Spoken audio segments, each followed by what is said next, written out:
Well Rooted is brought to you by Gerard and Associates CPAs. With locations throughout Los Angeles, Gerard and Associates has been guiding entrepreneurs and creatives towards realizing their dreams for over 20 years. Discover how they can support your vision at gerardcpa.com. Hey, it's Haneen. Welcome to another episode of Well Rooted. Today I am joined by Farah Fezz, or Farah Fezz as I was calling her earlier. She is the founder of Lesh La2. You've probably also seen her videos on social media where she teaches Arabic through the love of Arabic music. We talk about our culture, identity, Arab pop culture, and not quite fitting into the diaspora or to our Arab communities and the communities that we are choosing to build now. So without further ado, please welcome Farah onto Well Rooted. Thank you for being here today. Of course. Welcome to Thank Well you for Rooted. having me. Yeah, no, I've actually been wanting to speak with you for a while. I really love your content, and we're going to talk about that. But I also love Lesh La and this concept that you've come up with, Thank you. and you've introduced recently. Please talk to us more about Lesh La and what the inspiration was for the brand. So, Lesh La translates to why not in English. Mm-hmm. And I went about it a very backwards way because I think typically when people launch a brand, they have slides on slides and slides of like plans and this is the rollout here. I didn't have any of that because prior to Lesh La, I was in a creative like plateau. I was teaching Arabi on TikTok for a whole year. So every week I would film 10 videos. I'd put out 10 videos and I loved it. But that was simultaneously while I was in law school. How I did it now, when I think about it, I'm like, oh my God. But I think it was like the excitement. Yeah. But then after I graduated, I kind of just hit a plateau. And it really felt like I was doing it because I think it's kind of when you monetize your art or you monetize something you love, it became a job. And although I loved showing up for it, I didn't get excited editing a video or putting something on it. So I remember thinking, okay, I want to make a shirt for myself. So I made a shirt and like I designed it and then I would get compliments on it. And I was like, oh my gosh. One of my favorite words بالعربي is مقدمة, Mm, where it's like it's yours, have it, you know? And yeah. so I wanted to have like a mqaddame kind of thing where I had like shirts in the back of my car, and if someone liked my shirt, I'd be like, wait, hold up, actually, it kind of sounds really weird. Like, do you want to come No, with me to that's the back actually of my really car? cute. Like, do you want to come with me to the back of my car? But it also allowed me to like collaborate with my friends with no objective in mind, no algorithms, no like views and whatever it is. Hmm. It was, and honestly, it made me a student again because I think I longed for being a student. I loved being a student in law Hmm. school. At the time, I didn't, but when I think back to it, I did. And I was out in downtown LA with my little notes app, like doing research on different shirts because it's also very hard to source 100% cotton. Really? Yes, it is unbelievably hard because Wow. a lot of things now have polyester. Or like rayon. Yes. Yeah. And so I was so opposed to that because if I'm not going to wear it, I'm not going to sell it. Yeah. So I 100%. I dropped, it was called Khalas Please, Hmm. and I dropped that and people sold it out and I was like, "Oh my gosh." Like, and it was just for fun, but I loved the part of it that allowed me to just create for the sake of creating, you know? And Yeah, it was such a plus that people loved it. of course. And then I think I tabled that, right? Like I tabled it. And then one day I was talking to my friend, and this is kind of where the name came from. I was talking to my friend, and she was kind of in between making a decision and kind of had everyone in mind except herself. Like, I think a lot of times you know the decision you want to make, but when you have, like, well, what if this or what if this? Hmm. And I remember telling her, Lesh La. And in that same conversation, which is ironic, I was telling her how I kind of want to launch a brand, but I don't have a plan. And she goes, didn't you just say Lesh La? And I was like, and it just clicked to me. Hmm. And I think then I just like no plan, no nothing, and I just like launched it.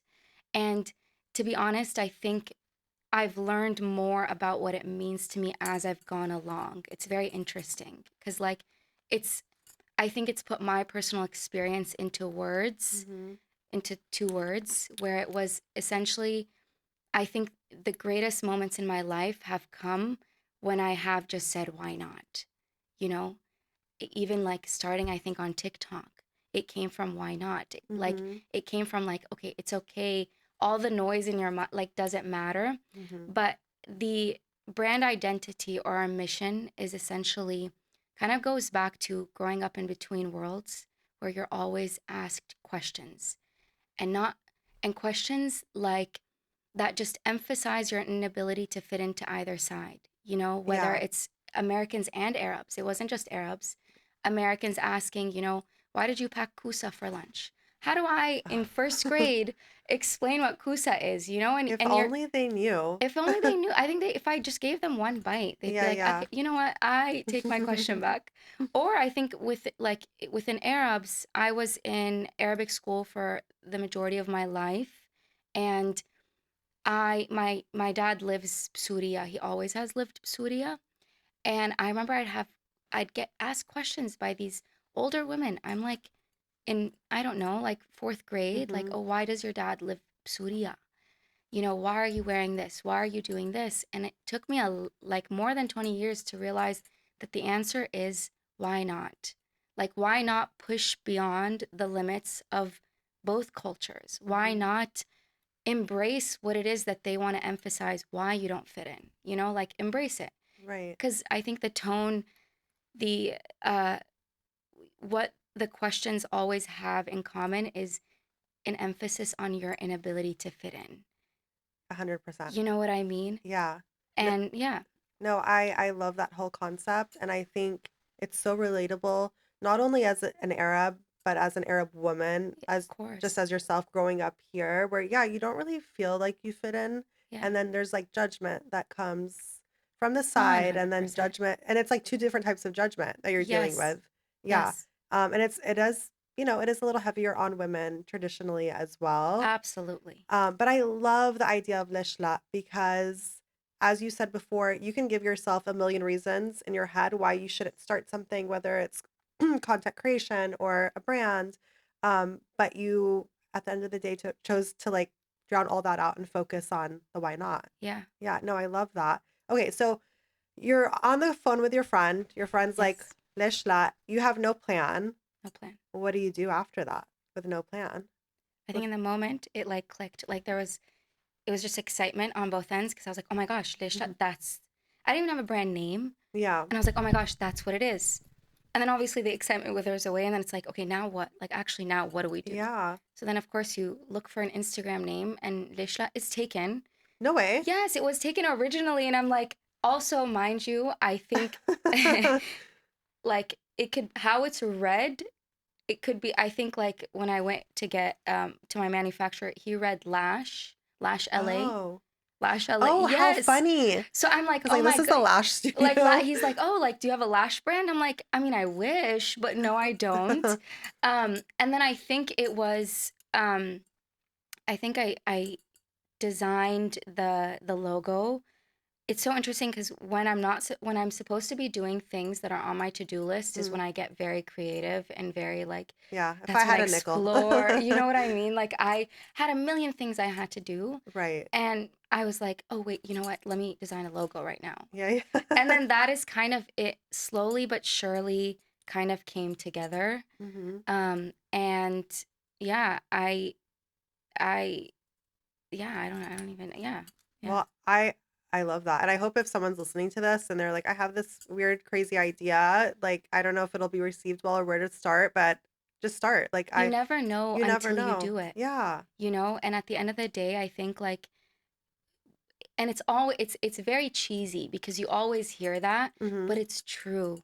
Because to be honest with you, I think before Leshla, before I even started my social media journey, I it took a near death experience to start my journey of like just doing. So in 2022, I was crossing the street. I went to go get flashcards. I was studying for law, like a midterm in law school, and then I wake up in the hospital, and I had gotten hit by a car while crossing the street. Wow. I know. and well, now I know I have street cred because I can fight a Prius and win, which is great. But like, and I always say that to my friend because she's always been like, I could probably beat you up. She probably can, but I'm Yeah, like, yeah. I did beat up a Like I Prius, you did know? survive death. Yes. But prior to that, to be honest, I think I put so much weight into getting this degree.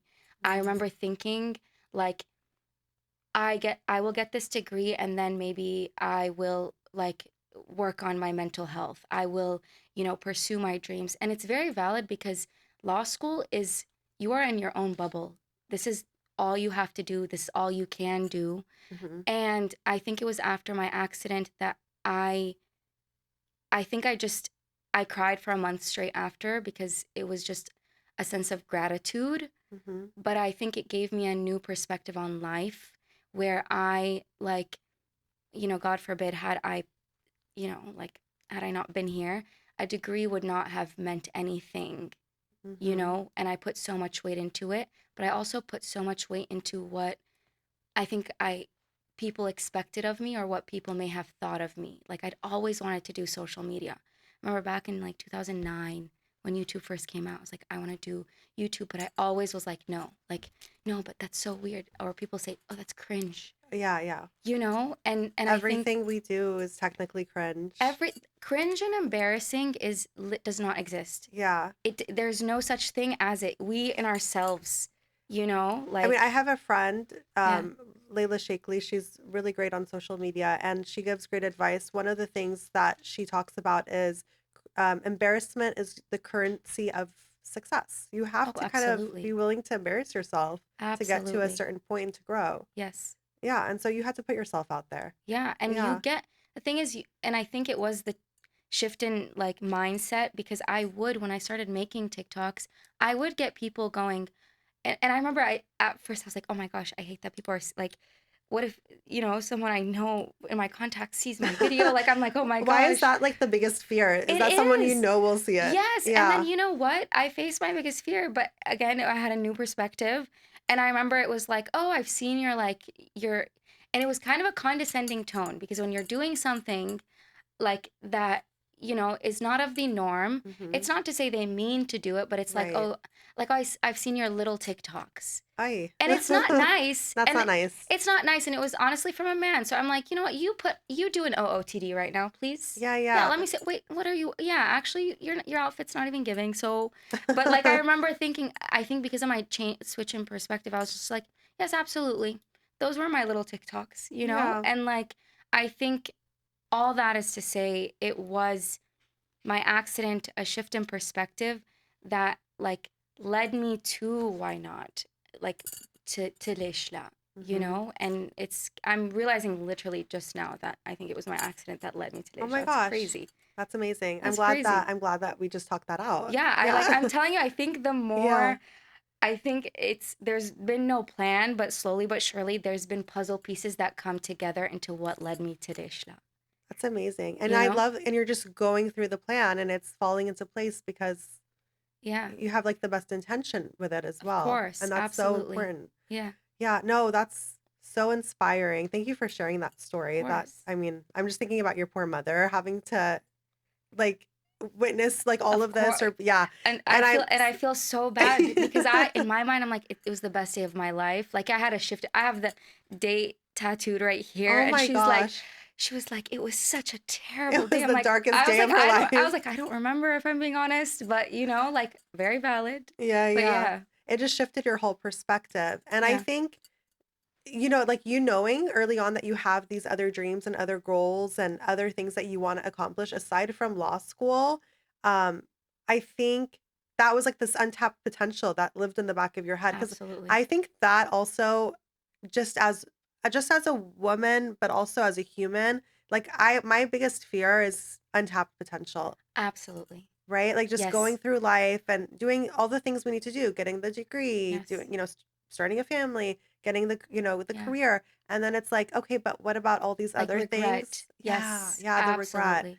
And Leshla is sort of like the antagonist of that idea, right? Yeah, Absolutely. it challenges that entire Yeah. stereotype. Yeah. Because when you think back to not having done something versus having done something and not succeeding at it, you still learn something, 100%. you know? Yeah. Instead of being like, oh, I should have.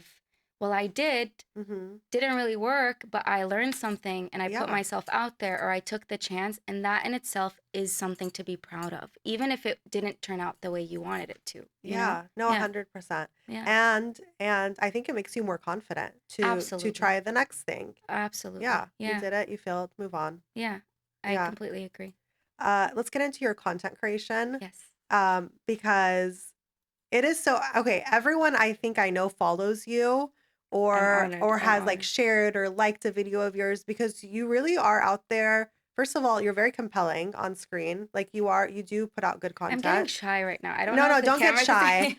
Don't Like, get good shy. shy. Good But you shy. are because Yes. okay, I don't think people who haven't created content realize how hard it is to create content. It is even if Absolutely. it's just your phone, it is actually very, intimidating. Absolutely. So and you do it really well, but you're also educating. Like, there's a mission behind it. Talk to us about the first time you put a TikTok or a video out there, what it was, and, what came after.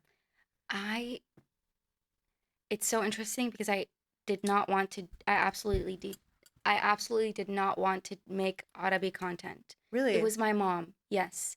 I wanted to do OOTDs, and that's what I was doing. I would put a Mhm, funky song. I love music, and I would like just do OOTDs, mhm. because as I had mentioned, um my accident led to 3 months of no work and no school. I had to go on educational leave because I was in the hospital for 5 days, and you can't miss that many days of classes. Oh my And then I goodness. also had to go on like work leave. So I was just sitting. Like I was like, Mhm. And I remember I started making fashion videos. And my mom was like, make Harabi videos. I'm like, no, I don't I can't, and I think I realize now it's because I've never felt like I fit into what it meant to be like a Arab woman. Mm. I spent the majority of my life pushing away from my culture because to be a Arab woman is to be X, Y, and Z. And I, maybe had the Y or the Z, but I didn't have the whole thing. And I think I feared putting myself out there and like people, being like, you're not Arab. Or I don't know what it was, to be honest. I think Yeah. it was maybe the judgment, which Mhm. is very prevalent in our culture. Yeah. And I had put out a video, and it was like an ironic video. I think that the sound was like no, no, no, right? And it Mhm. was like me holding a wine glass, and it was like Muslims when you ask them if they want pepperoni pizza, and Mm, they're mhm. drinking They're wine, right, right? right, and they're like, "No." And that ended up on Muslim TikTok, okay? Which honestly, I feel like is a like you grow from that Mhm. because I was like, "Oh my gosh," like it that blew up and I was like, "Oh my gosh," like I was nervous. I was like anxious because exactly why I didn't want to do Arabic content Yeah, is what happened. So I yeah. remember I told my mom, I was like, "Oh my gosh, mama, all this stuff." And she goes, "Okay. I don't know if I don't want to cuss, but like You c maybe you could blur this out." She was just like, "Latlizik," right? She was just like, "Okay." yeah, And it clicked to me and I was like, "Wait a minute, hold up. If my mom, because usually people fear like something getting back to family a lot of right. times, but I was like, wait, my mom doesn't care. My mom's supporting me. Like, it's okay." And I think that is what catapulted me into making Arabic content because even after that, I made, a few videos and I had a lot of people resonate with one video. And I was like, wait a minute, beyond all the judgment or not feeling like I fit in, Mhm. there are also people that feel that way. Did not know that. And I think that is what really like made me get into content creation was realizing that I'm not alone, Mhm. like which obviously we are not, but we don't know, you Right. know? Yeah. Yeah, but you're right, we don't know unless we share it and we talk about it, Yeah. and anytime you put yourself out there on social media, you have to be willing to accept the negative Of with the course. positive. There's always Absolutely. gonna be negative no matter what. So that was the first video, went viral on Muslim TikTok, of all Yes. places, Yes. and then after that, it just sort of built that confidence in you to move forward Absolutely. and just keep putting out Because I was like, I content. survived this. Like, it's okay. Like, it was the craziest. I was like, guys, it was just a joke. I promise. I think I've archived it since then. Just Yeah. like, well, I think I archived it then because I archived, unarchived, archived, unarchived. I was like, no, it's okay. No, no, no. And Right. I think from there I started translating Arabi songs, Mm-hmm. and then seeing comments like, "Oh my gosh, I've never known what this song means."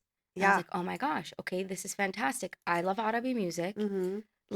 Cuz there are a lot of Arabi songs I've sung for years, never knew what they meant. Same. You know what I Yeah. mean? Same. And so that made me like, I'm like, wait, actually, what does ahwinos mean? What does, like, Yeah. Or actually, even a hasmaka. I a remember hasmak, asking my yes, mom, I was like, what does that mean? And it being like in an Egyptian dialect, obviously absolutely. it's already a little foreign for us. Yes. And I had to have my mom, like, I remember asking my mom, what does this mean? What does ahawanos mean? And why is she doing that with her hand? Yes. We don't know. We don't know, but we're enjoying. I think we're like too caught up in how like the rhythm, and it's there.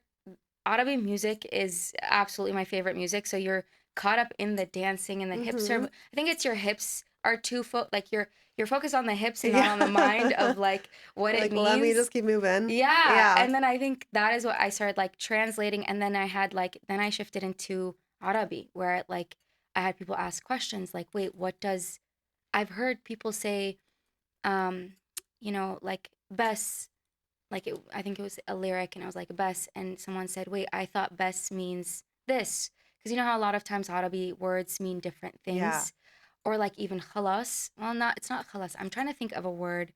Is it Um, like bus and bus? yes, Okay. something like this. Yeah. And then I was like, wait a minute, actually, and then I got into teaching Arabi, which allowed me to refine my Arabi and get back into that, Mm-hmm. because Mm-hmm. although I'm a native speaker, I'm not like at the time I wasn't always practicing. So I Right. was like, wait a minute, actually, like this was also a chance for me to be a student again of Mm-hmm. Arabi, and yeah, No, yeah, I've learned a lot from your videos because, as you said, I don't think we stop and really take apart and unpack the lyrics to think about yes, what they mean. yes, And that's when you realize how poetic the language is as absolutely, well. absolutely. Yeah, it Yeah, helps. And that's like for us, like growing up in the diaspora, I remember learning Arabic while listening to music. yeah, And even now, because it's hard raising kids in this country of and course. to expect them, even if you put them in Arabic school, Yeah, just to expect them to just be fluent in Arabic. And so sometimes I'll try to just remember to play in the car. Like my husband will remind me, he'll just be like, at least put Arabic music in the car yes, so the kids are hearing it because where else are they really going to listen to it? of And course. it does help you learn. Yeah. Have you had a lot of like non-Arabs that have that you feel have been influenced by your videos that have learned anything? Yes. And I think I actually just had a non-Arab that was marrying a Syrian DM me, and I helped her write her vows in Wow. Arabic. Wait, that's And so special. it is the most and whether it's that, or I've had people, I think it was like maybe not this Christmas, or it's not Christmas yet, like maybe Christmas 2023, where it was also a non-Arab dating an Arab, asking me about like buying their partner a gift, and Mm, like um and like the aspects of Arabic culture to like incorporate into it or something like this. mhm, But a lot of non-Arabs, like, I think our culture and our language is so beautiful. mhm. So you can't help but be curious to learn about it. And I think for me, a huge part of like my Arabi lessons were to, I would not say dumb it down, because I feel like it's such a complex, it does not respect the language saying it like that, but to simplify the language where it doesn't seem as intimidating. Right. And I think that is where it's invited non-Arabs to learn, because now they know words beyond Habibi, and Mhm. like because it's not as intimidating to them, you Right. know? Yeah. And we sort of yeah, and learning more than Habibi, as you said, because right now I feel like there's like this wave of like Arab culture and music Yes. that's encompassing the Absolutely. world. And Yes. we're hearing Habibi and Yallah. There's such common phrases. Yes. That's why I really like how you're getting like these phrases that we commonly use Yeah. and really using them um, as like the highlights of your collection Yeah. because Of course. even like they are poetic and it's in their Yes. own way. And we have so many of those little phrases that we throw in our Of day to day. course. Yeah. We don't even realize. But what like what are you most excited about maybe teaching people more about or incorporating more into the content that you make? I think big picture, what I'm Mhm. excited about, and it kind of like goes into my culture too, is kind of how you just mentioned there is a wave of Arabs finally having the mic of how we want to Mhm. be presented. Because mind you, my family came to the States 2 months prior to 9/11. So not only were we assimilating, but how I saw our people presented at such a young age, that is, I think, what made me shy away from my culture initially. Because and I think it was, I'm sure, out of like, I remember my mom, it was kind of out of fear of like not wanting anything to happen to my brother and I or her, where it's like, Mhm. we don't, not to say we don't take pride, but we don't like say we're Arab just for Right. safety Of purposes, course. right?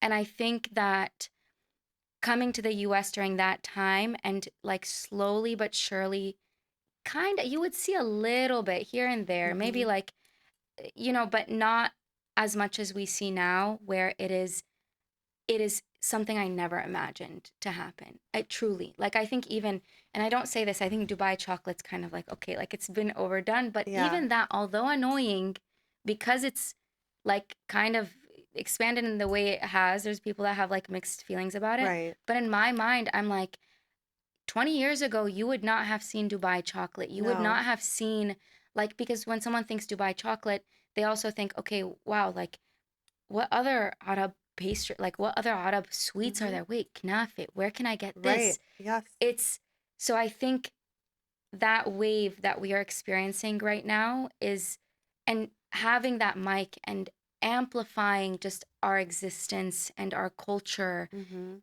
is something so beautiful. And I think being a part of that in any way is, I think, what I don't, I actually literally, I think I got so passionate about what we were talking about that I forgot what the question even was. Like about like the Arab wave and how like you would have never imagined like Dubai chocolate to be a Yes. thing, and now it's a thing. But Yes. and to your point, you are right because now like at Costco they have Dubai chocolate and it'll Yes. say like kutaifi dough on it Yes. with like or kanafa. Yeah. So like now people are more aware of those Of terms. course. But like and we were talking about how we're excited about this Arab wave that's Wave. Of happening and what course. how you kind of want to move forward with your brand and your Yes. content Yeah. and how it's inspiring it is. It's really exciting to be able to go to like a party or anywhere and hearing Arab influence in the music, Oh, absolutely. right? Like I Yes. feel like that's so exciting and to see people celebrate it. Yes.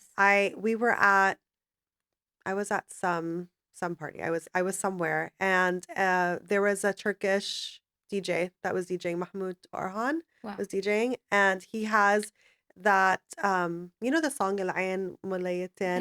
It's like from the Yes. Yes. Levant, Of right? course. So he played the Turkish version.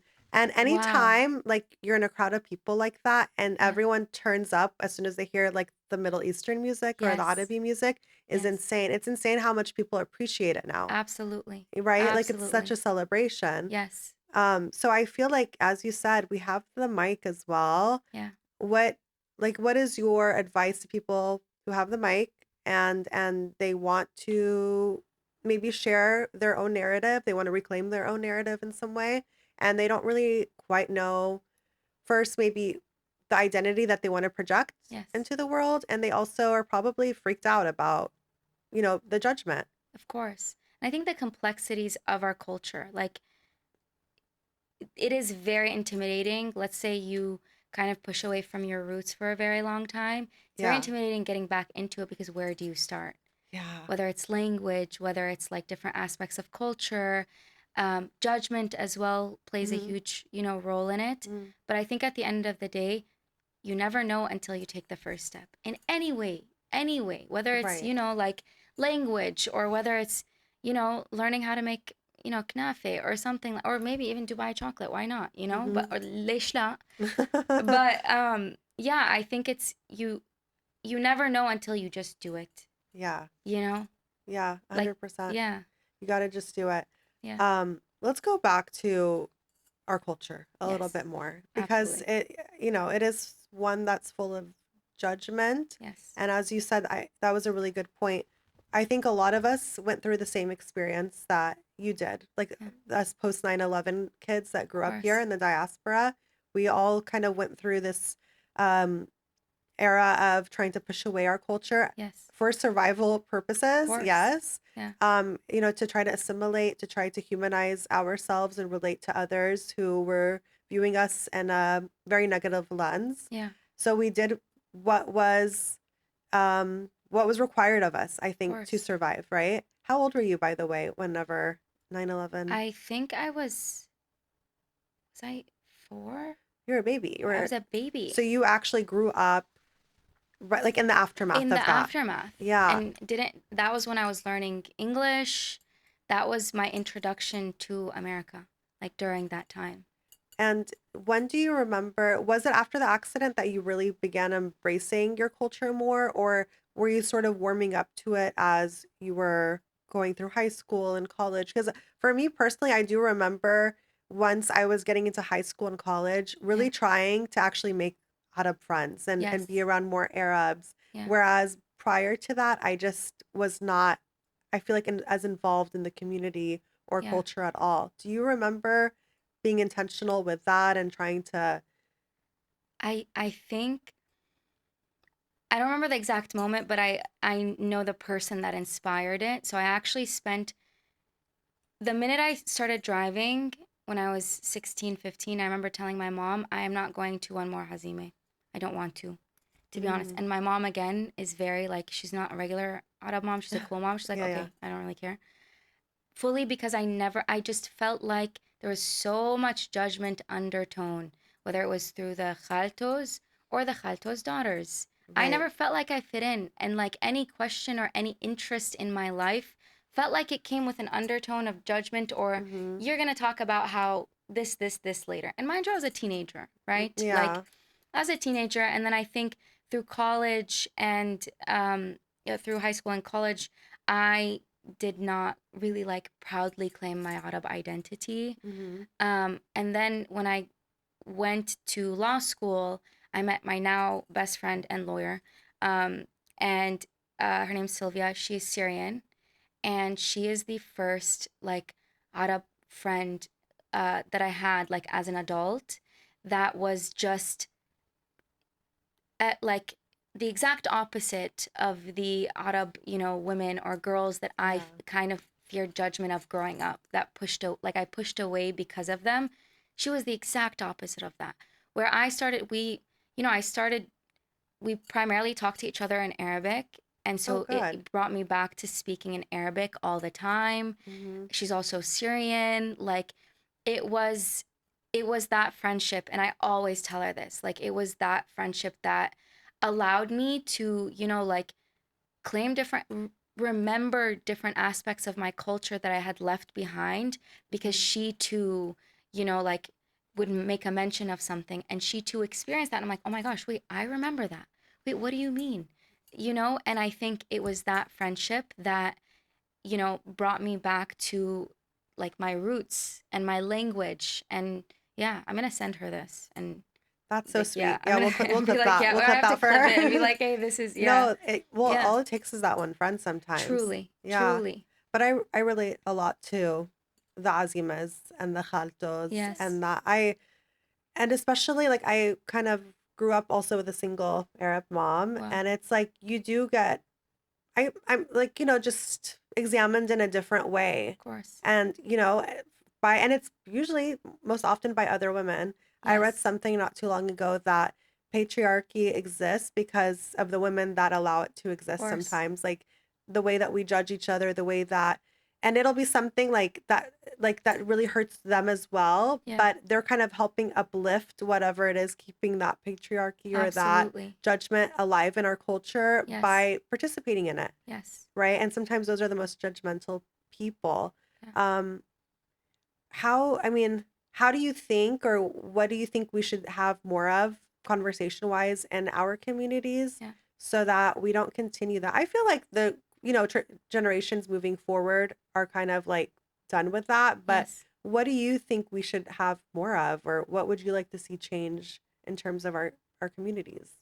I think it's two things. One, a common theme of, the women that do judge other women is the quote, "Oh, I could never," Mm, you know, versus, and that in itself, like saying I could never, let's say I see someone, wearing a certain outfit, okay? It's a bold outfit. It's a bold outfit. There is a, "Oh, I could never," where it's like, I'm looking down on you for wearing that, right. versus, "I wish I could." You know what I like? That is Yeah. such a different, like, I see a woman bold outfit and she looks fabulous.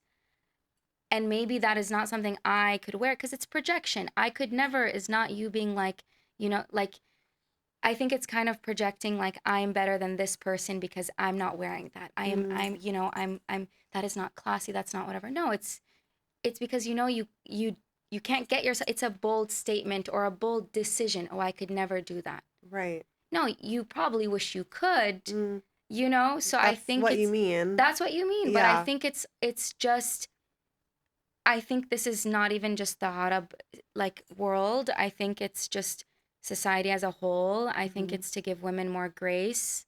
And in the Arab world, it's to set this like give women the same grace men are given.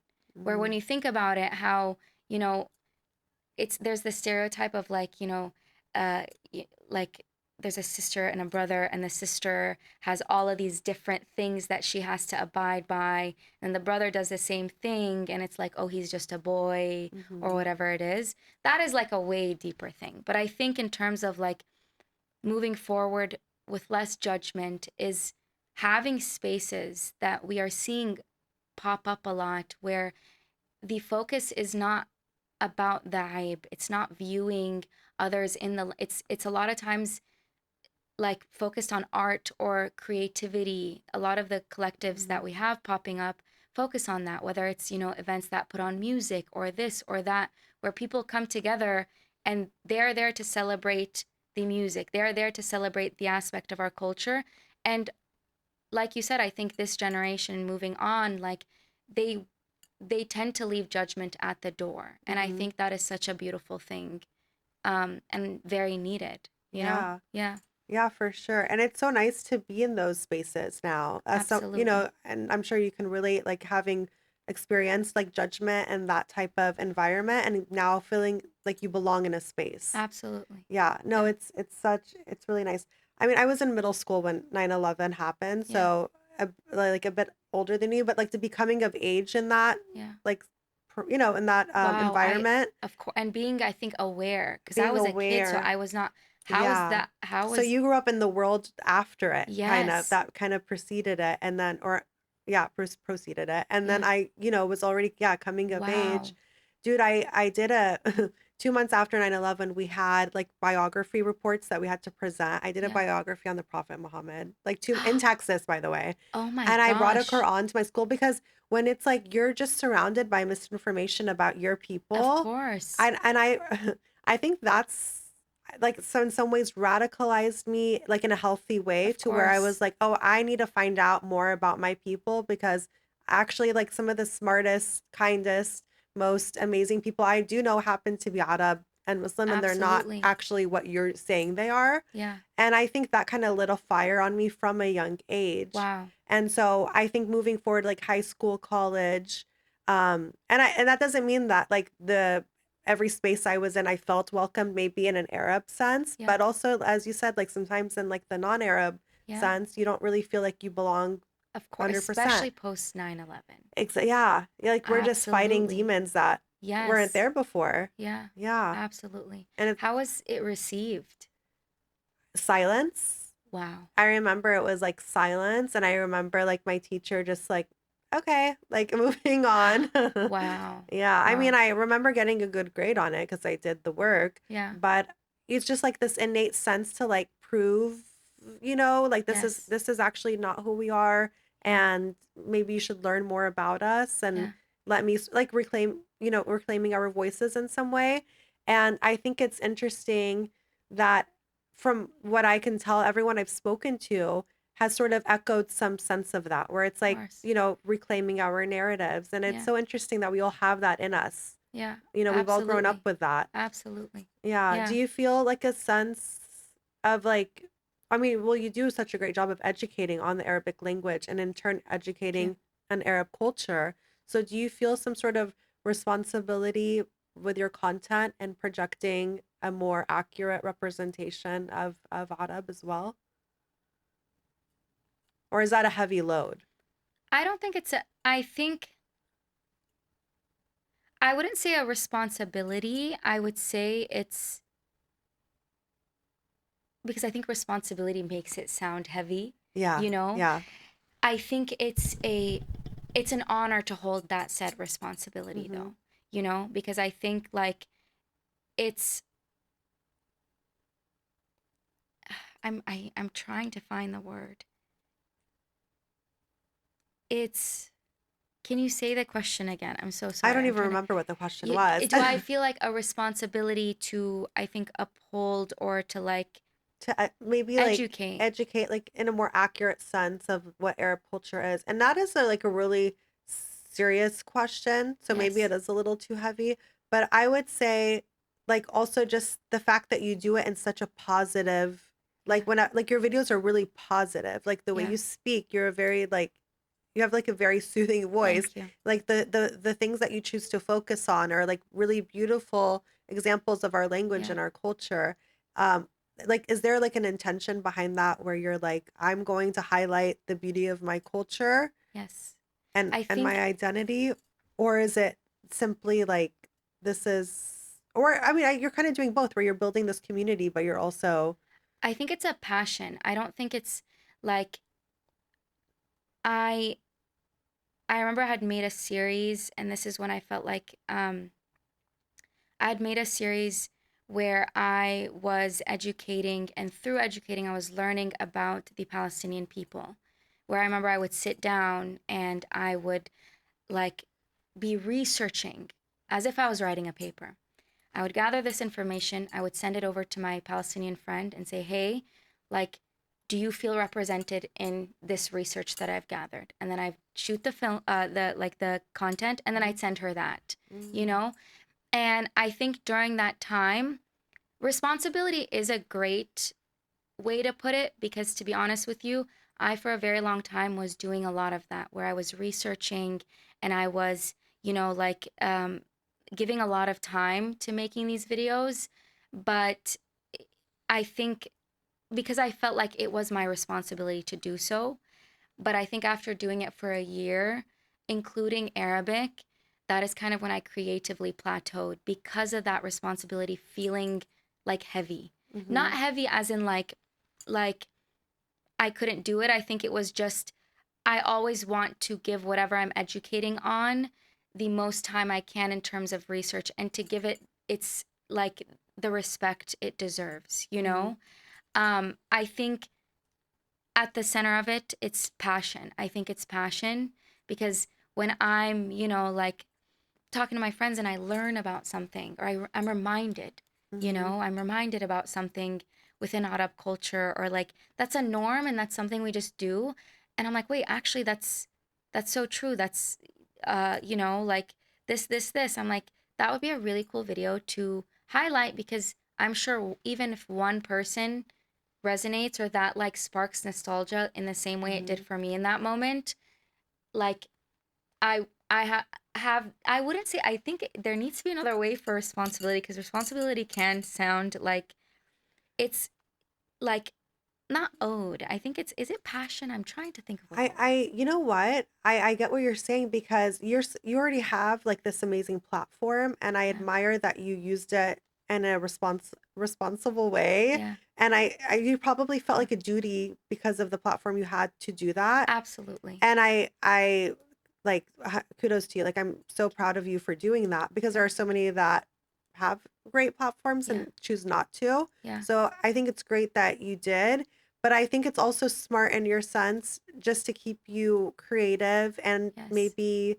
in tune with your passions that you also are focusing on other things as well because We are also more than our suffering as Arab, and we Yes. have so much to contribute to Yeah. culture and to society. So to be able to sort of step back and be like, I need to recharge here and I need to like Yes. get those creative juices flowing again is Yes. also a responsible thing to do Yeah. on your part. I think it felt like whether it was educational videos like language or about our culture, I I think a year passed and I did not make one video. I could not get myself to Mm. sit down to do it.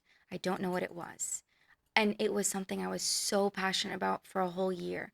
For a whole year, every Thursday I would shoot literally a list. Wow. If I can get 10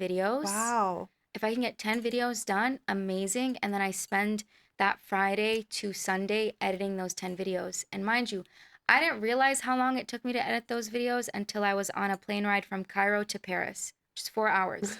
In those 4 hours, I edited one video. No way. I swear. And I think in the midst of doing it, I'm passionate, I'm excited, I'm like picking all these things I don't realize. And I think it was a year of that that kind of led me to like just creatively plateauing. I just like, because I think especially when you show up and you're like talking about something, you need to be interested in talking Hmm. about it. You need to be like, like, and it's not even just about the creative aspect of it. If you want to teach about something, you need to have put in time to learn about it too, and then Hmm. sit down and like, and I think it was after a year of doing that consistently that I just plateaued.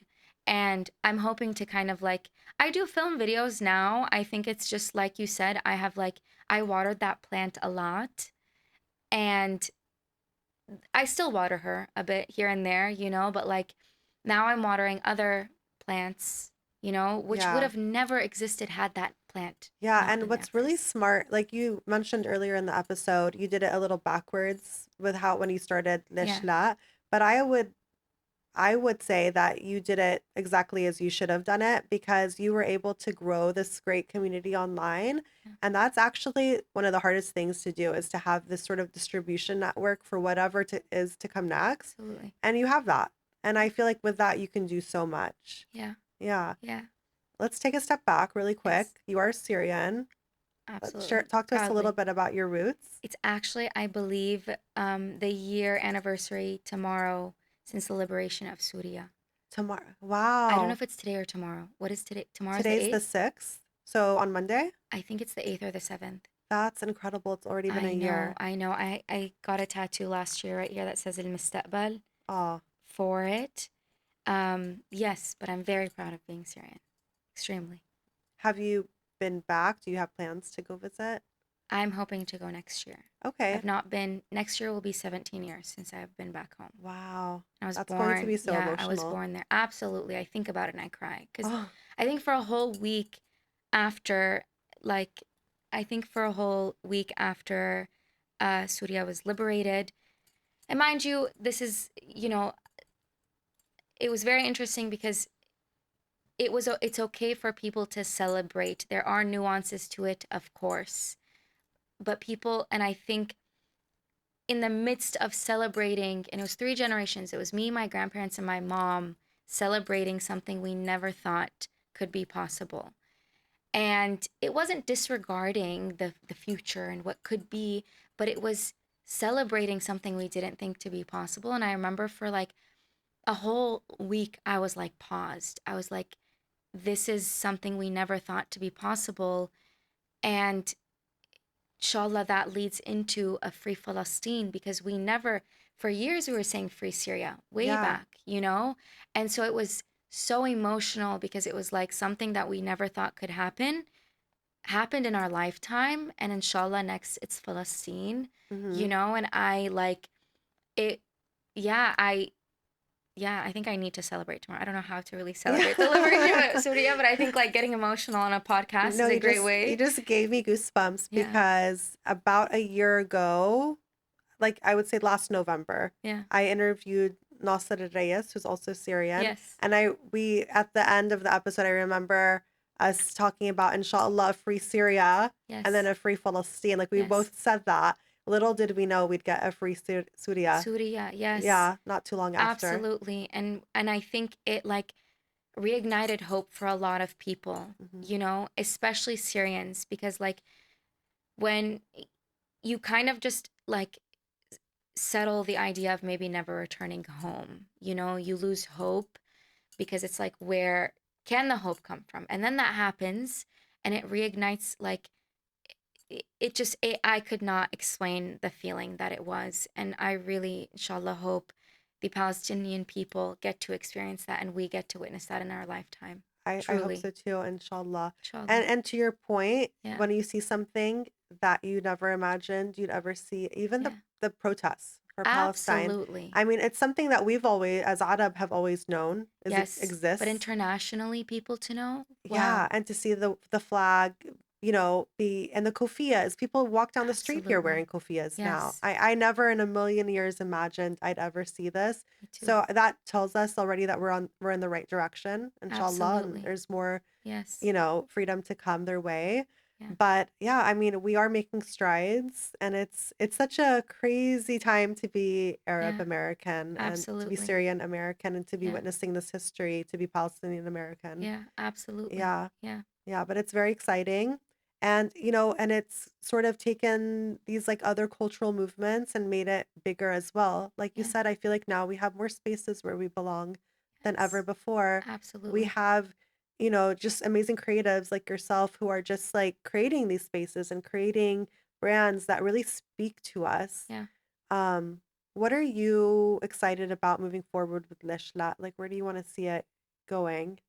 We are actually um, dropping a new collection next week Oh, for your viewing pleasure. oh, okay. Yes, I'll be at that Yes, event, inshallah. absolutely. Like, Yeah. I'm so excited because we hope to. So I think starting Lishla off, it was doing apparel, Mm-hmm. but I never wanted it to be just apparel. To be honest, it was again back to the Mu'addama thing. I made a shirt, people like it. I love gift giving is also my love language. And every package I've sent out, I do write a note, and I get so excited because I'm like, like it's.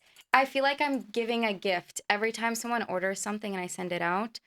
But I think initially it was kind of like, I've built this following, but does that generate to people trusting me to buy something I've created? And that is kind of where the shirts came in, where it's like, you know, do you guys trust the quality and like, and the time that I will put into that, that I've put into researching and all this stuff. And Mm-hmm. I think when, Lishla, or like prior to Lishla, it sold out, I was like, okay, this is great to know Mm-hmm. that, like they trust me to teach them Arabic, to put on to Arabi songs and to buy a product from me, like, and that meant a lot to me. And, like we dropped other collections. To be honest, I think Lishla in the beginning was just a place that I can just create and like put things on shirts that I would want to wear, Mm-hmm. and to now I can't really give away half of my. I think one of the first collections I like gave away probably 15 shirts left and right, just because I wanted Oh to. wow.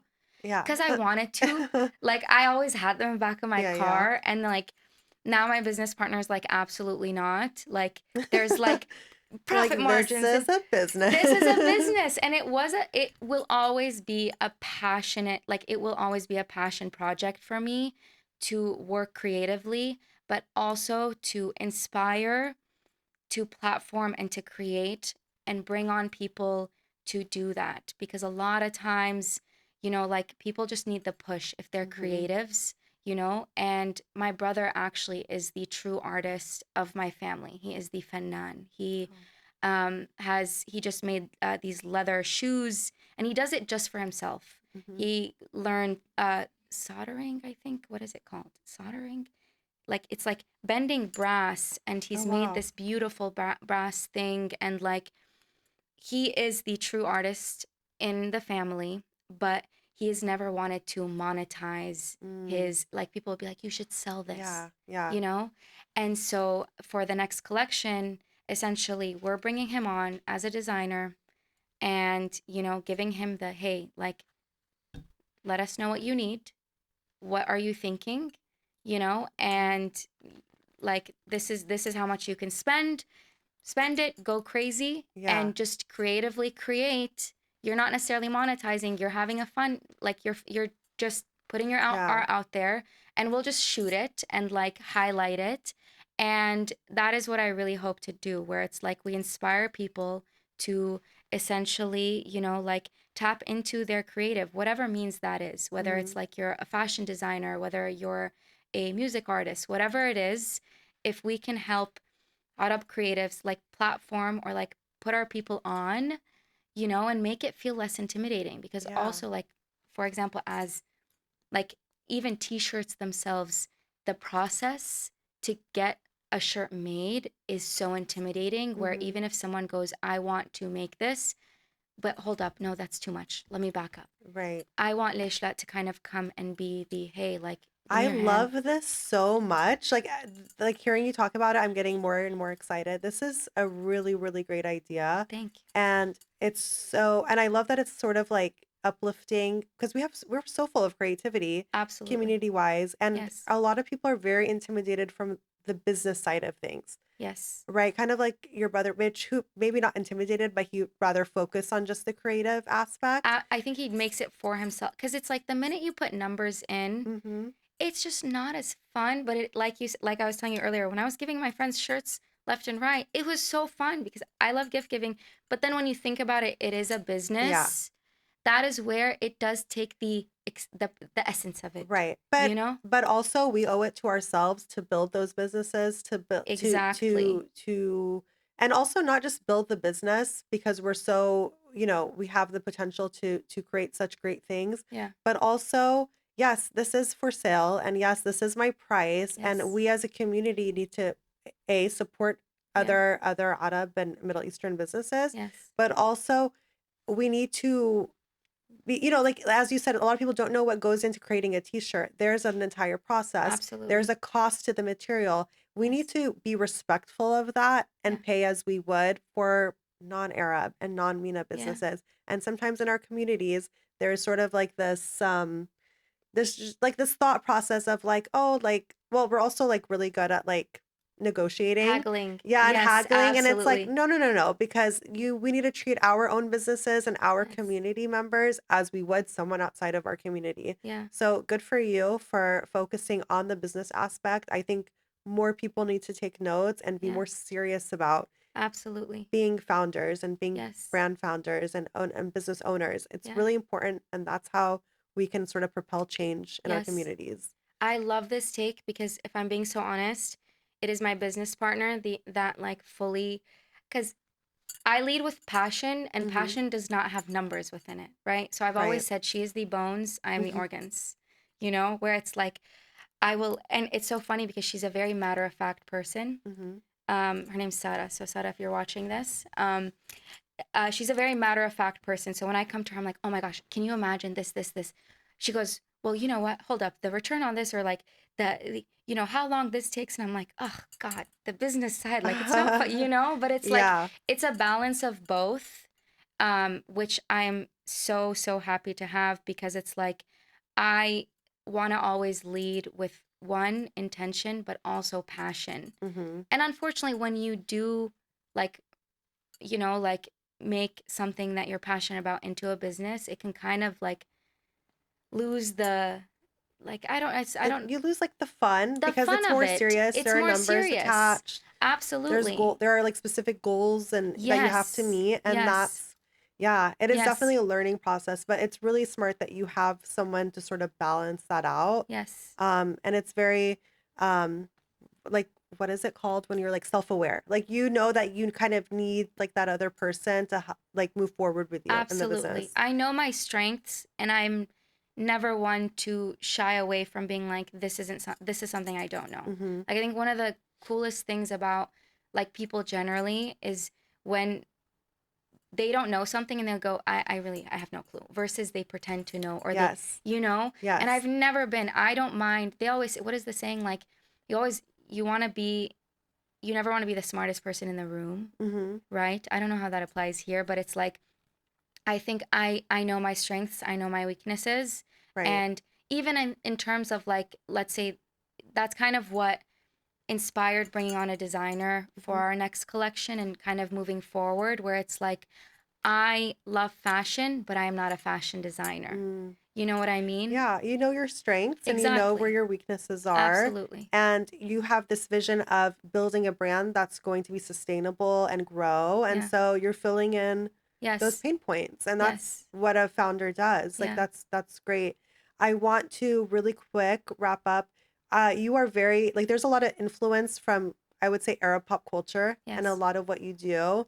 Is there like a specific music video or song or celebrity that really had like a lasting influence on you? I absolutely, this is one of my favorite questions, actually, that you're asking me today. No one ever asked this question.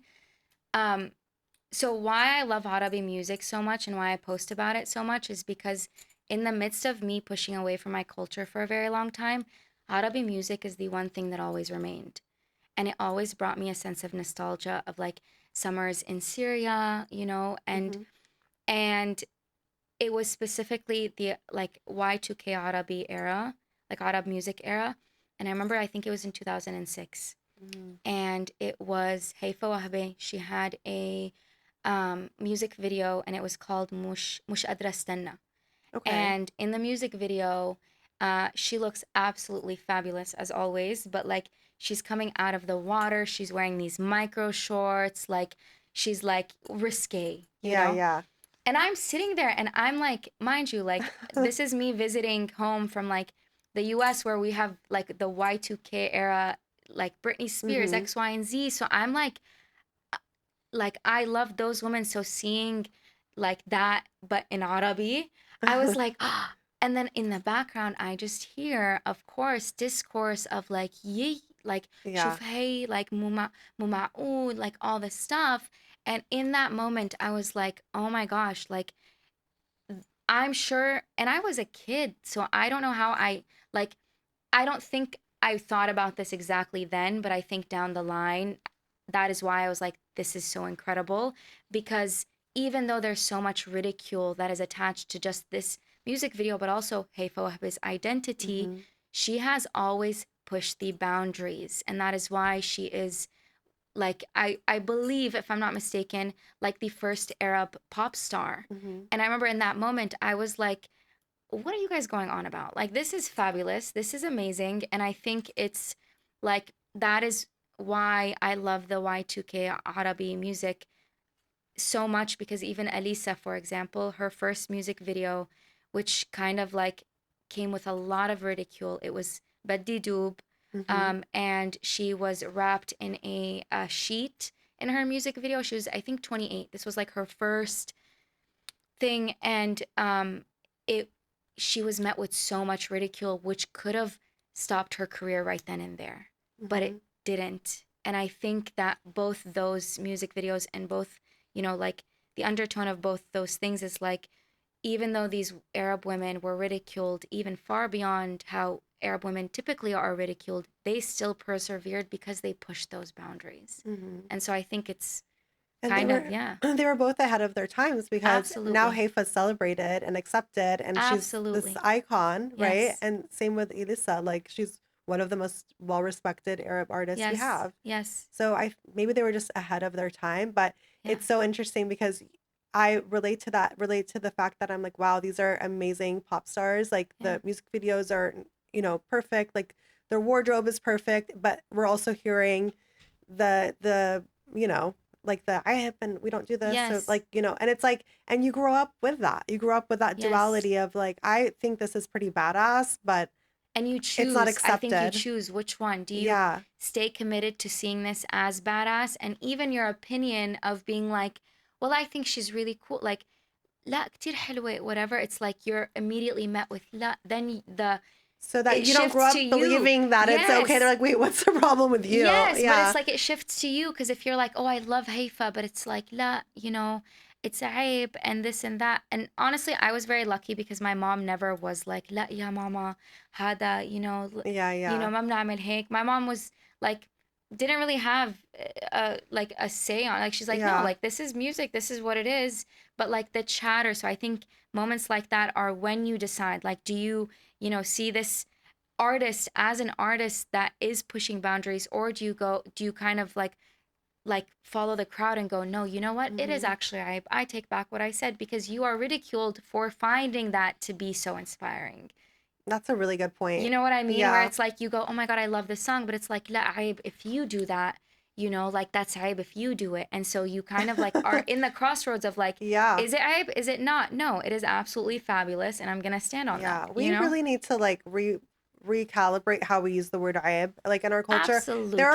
there's a time and a place for ayib. Yes. It's, And I think, like discretion. I think there's a yes. like it's kind of like being like it's like there's the lighthearted, like non-derogatory hype where it's like I'm paying for you and you're like, Mm-hmm, mm-hmm. let me, and I'm like, la hype. You know, you did last Or like time. a lack of distrust or a lack of respect, right? Respect, Like, yes. yes, there are some which that applies to like men and women and Yes, children and absolutely. anyone like this, we don't behave this way. We're not Like we don't disrespectful in do this that. way. Hype. Like don't Yeah, I yes. mean, I've been saying I think like Ajanib, they should be using the word ayib as well. Like I feel like if they Absolutely. grew up hearing it more often, we Yes. wouldn't have the issues we have in society. So Absolutely. I do think there's a time and place for ayib. I think the way Arab have traditionally used it, Yes. in terms of like especially women and girls, no, that's got to It go. has got to go. I feel like hype is the Dubai chocolate of Arab culture.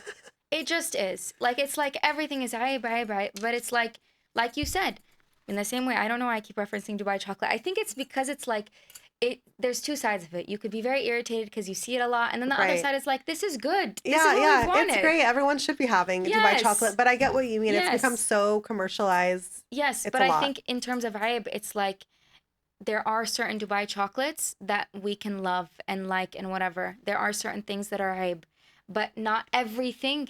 We don't need Dubai chocolate at IHOP. No. But we don't need to say everything is hype. I think it goes hand in hand. I don't know why I use the Dubai chocolate No, analogy, that's but a I feel great like it reference. applies. That'll Yeah. that'll do well on Yeah. socials. I feel Yeah. like it applies. Yeah. Okay, last question. What does being well rooted mean to you? I think it's having spaces like this where you know, I think it's two things. Having spaces like this where I can discuss different aspects of my culture and like feel nostalgic. Even you asking me about the music video, like feel nostalgic thinking about that. Mhm. Um, because I think what it comes down to is reminders of my culture, whether it's through music, through, um, seeing something on social media and learning something new and being like, oh my gosh, I didn't know this. All in all, I think I feel well rooted when I am, you know, celebrating my culture or kind of learning more about it or discussing it. I think Mm. that's what it is. Celebrating in spaces, discussing in spaces like this. I think that is when I feel most well rooted. Where can people find you and find Lesh La? Lesh La official. There's a two after the A.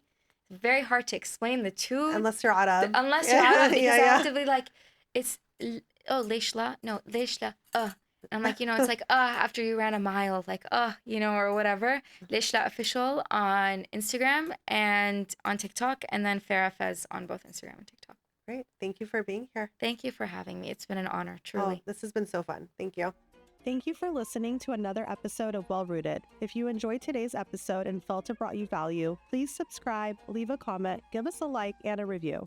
This episode of Well Rooted has been brought to you by Girard Associates CPAs. With locations across all of Los Angeles, Girard Associates has been helping entrepreneurs and creatives make their dreams come true for over 2 decades. Go to girardcpa.com to learn more. This is Haneen, and we are all well rooted.